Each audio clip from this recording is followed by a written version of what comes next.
Okay, once again I welcome you all. Good afternoon to everyone. Good afternoon sir.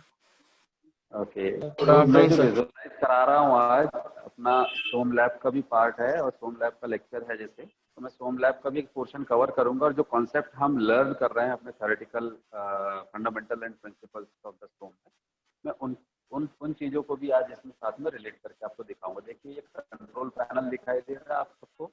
हाँ, इस control panel के side में आपको दिखाई दे रहा होगा कंप्यूटर सिस्टम रखा हुआ है, राइट? Yes yes. और ये मशीन का सेटअप है जो इसके साथ में दिखाई दे रहा है। तो ये कंप्लीट सेटअप जो मैंने आपको अभी विजुअलाइज कराने की कोशिश करी है कैमरे की तरफ, कैमरे में आप देख रहे हैं, तो ये आपके लिए क्या है, ये पर्टिकुलर पोर्शन है जो कि आपके स्ट्रेंथ ऑफ मटेरियल लैब में टेस्टिंग ऑफ मटेरियल के लिए यूज होती है। यूनिवर्सल टेस्टिंग मशीन, कौन सी मशीन है? Universal testing machine.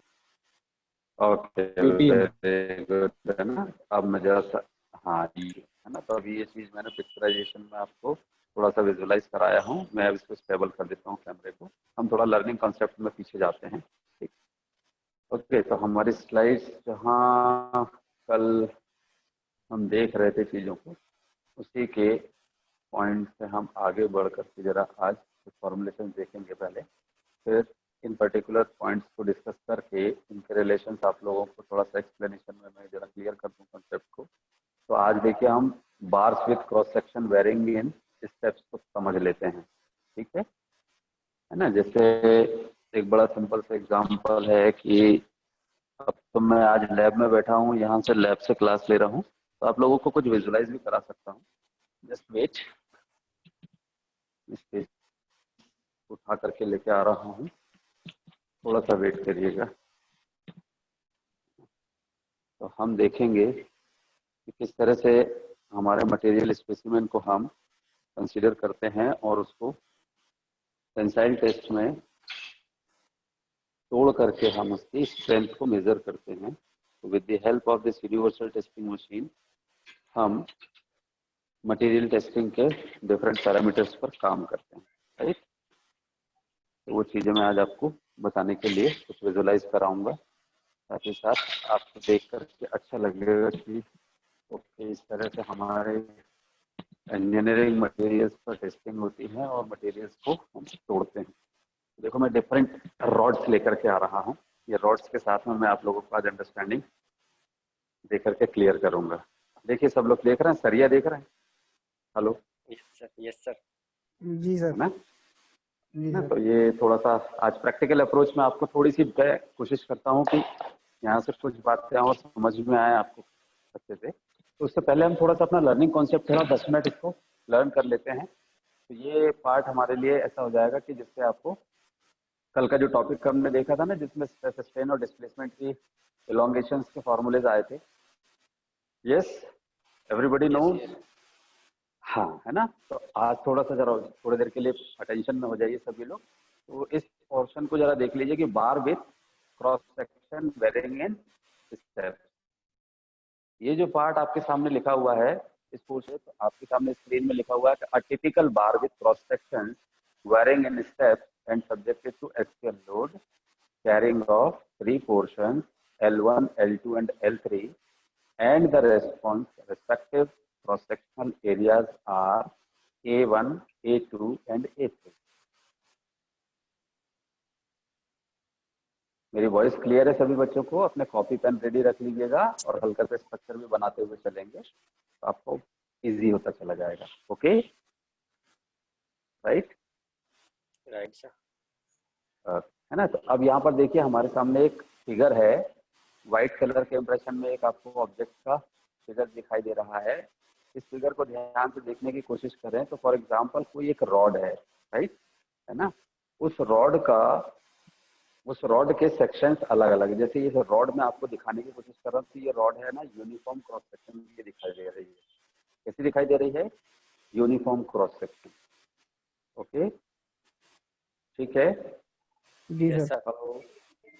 अब ये यूनिफॉर्म क्रॉस सेक्शन की जगह हम वेरिंग सेक्शन ले लें, यानी ये रॉड जो है हमारे लिए थोड़ी सी इसका क्रॉस सेक्शन ज्यादा है, तो कुछ एक पर्टिकुलर लेंथ आपको जो फिगर में दिख रही है स्क्रीन पर, वो स्लाइड में वो L1 लेंथ कंसीडर किए। फिर उसके आगे का कुछ एक पोर्शन है L2 लेंथ, जिसका जो क्रॉस सेक्शन है, ये जो क्रॉस सेक्शन एरिया होता है, ये cross section area different size का है। और इसी तरह से एक सर्टेन लेंथ आगे की कंसीडर किया हमने, रेस्ट ऑफ द लेंथ वो है L3, जिसका cross section area different diameter का है। बात समझ आ रही है मेरी? हेलो, ठीक है। Yes, sir. तो ये यस सर। तीन तरह के यहाँ का क्रॉस सेक्शन एरिया हमारे लिए क्या हो गया, जिसका एरिया काउंट होगा वो A1 से हो जाएगा। फिर यहाँ का क्रॉस सेक्शन एरिया थोड़ा सा डिफरेंट डायमीटर का, जो 2 सेक्शन में दिखाई दे रहा है आपको स्लाइड में। और उसके बाद एक सर्टेन L2 लेंथ के बाद L3 लेंथ के लिए हमारा एरिया ऑफ क्रॉस सेक्शन है L3, एंड इसका एरिया ऑफ क्रॉस सेक्शन है A2। ओके, तो देखिए इसमें एक फुल काइंड ऑफ लोड लगा हुआ। कौन सा लोड लगा हुआ है? Full kind of load. Hello, Yes, sir. Okay. अब ये जो फुल काइंड ऑफ लोड आपको दिखाई दे रहा है सभी बच्चों को, इस लोड की सिचुएशन को हम देखेंगे और हम डिफरेंट क्रॉस सेक्शन के अगर फॉर्मूले बनेंगे, तो जैसे कल हम लोगों ने कंपोजिट बार के लिए समझा था, उसी तरह से आज हम varying cross section varying in steps देखेंगे। किसके लिए? बार्स के लिए। तो इसकी अगली स्लाइड में आपको शो कर रहा हूँ। इस स्लाइड को ध्यान से देखने की कोशिश करिए। हर सेक्शन को हम बीच में से क्या कर रहे हैं, उसको अलग अलग कर रहे हैं। अलग अलग करेंगे तो उसमें जो लगने वाला टोटल लोड है, उनका जो नेचर है, वो कैसे इंडिविजुअल क्रॉस सेक्शन पर एक्ट करेगा, उसका बिहेवियरल एस्पेक्ट क्या होगा, ये क्लैरिटी आप सभी को हो जाएगी, है ना? ठीक है। तो आप इस फिगर को जब देख रहे हैं, तो इस फिगर में देखिए ऊपर लिखा हुआ है कि force acting on the cross section of the 3 portion, right? It is Yes, sir. obvious that to maintain equilibrium, the load acting on each portion is P only. हर एक क्रॉस सेक्शन A1, A2 और A3 पर with respect to their length L1, L2 and L3 जो act कर रहा है वो कौन सा लोड है? P लोड है। कौन सा लोड है? P. P लोड है, राइट? अभी इस P लोड को हम हर एक क्रॉस सेक्शन एरिया को अलग अलग कर देते हैं। तो सारे क्रॉस सेक्शन एरिया में फर्स्ट वाला क्रॉस सेक्शन एरिया को अगर अपन ने अलग किया, तो एक इंडिविजुअल पार्ट क्या होगा, देखो यहाँ पर सिर्फ हम सेक्शन 1 को देखने की कोशिश कर रहे हैं। किसको? सेक्शन 1 को। तो सेक्शन 1 वाला पोर्शन को, सिर्फ इतने पोर्शन को अगर अलग करते हैं, तो वो पर्टिकुलर पोर्शन के लिए जो नीचे में आपको सेक्शन थ्रू 1 दिखाई दे रहा है, उसमें फर्स्ट फिगर जहाँ मेरा कर्सर रखा हुआ है, इस कर्सर के पोर्शन में देखें तो आपका लोड क्या होगा? फुल काइंड ऑफ लोड दोनों डायरेक्शन में लगा हुआ है एक सेक्शन में। यस, सिमिलरली उसी सेक्शन के साथ में अगर हमारा सेकंड सेक्शन कनेक्शन में आ रहा है, जिसका क्रॉस सेक्शन डिफरेंट है, तो वो A2 क्रॉस सेक्शन एरिया के साथ में अपना लोड एक्ट करेंगे दोनों अपोजिट डायरेक्शन में। और जो कर्सर में मूव कर रहा हूँ यहाँ पर, ये जो सेंटर पोर्शन है, इसमें देखिए इस जगह पर एक P लोड का डायरेक्शन आउटवर्ड, और यहाँ पर उसके अपोजिट एंड में P लोड का डायरेक्शन आउटवर्ड, दोनों दिखाई दे रहे हैं, right? Yes, Yes, sir. Okay. Similarly ये जो पार्ट आ रहा है आपका, ये कौन सा आ रहा है? Section through 2। ओके, अब सेक्शन थ्रू 2 में सेकंड सेक्शन के बाद में हमारे पास में जो अगली कंडीशन है, वो है हमारे लिए सेक्शन 3 के लिए जा रही है। तो सेक्शन 2 का पार्ट जो है वो लास्ट वाले A3 क्रॉस सेक्शन एरिया के लिए काउंट हो रहा है 2 से 3 तक।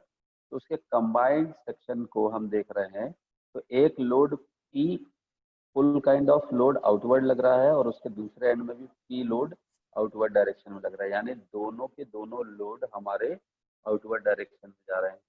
नेचर समझ में आ रहा है? हर एक पोर्शन को अगर अलग अलग करके देखें, या एक से ज्यादा पोर्शन को अलग करके देखें, डबल को, या फिर हम उसके इंडिविजुअल एंड पोर्शन को अलग करके देखें। तो जब एंड पोर्शन को अलग करके देख रहे हैं, तो हमारे लिए जो लोड P है, वो लोड P का डायरेक्शन आपको आउटवर्ड दिखाई दे रहा है, एक कर्सर की जगह पर, इस एंड पर लेफ्ट एंड पर, एक राइट एंड पर।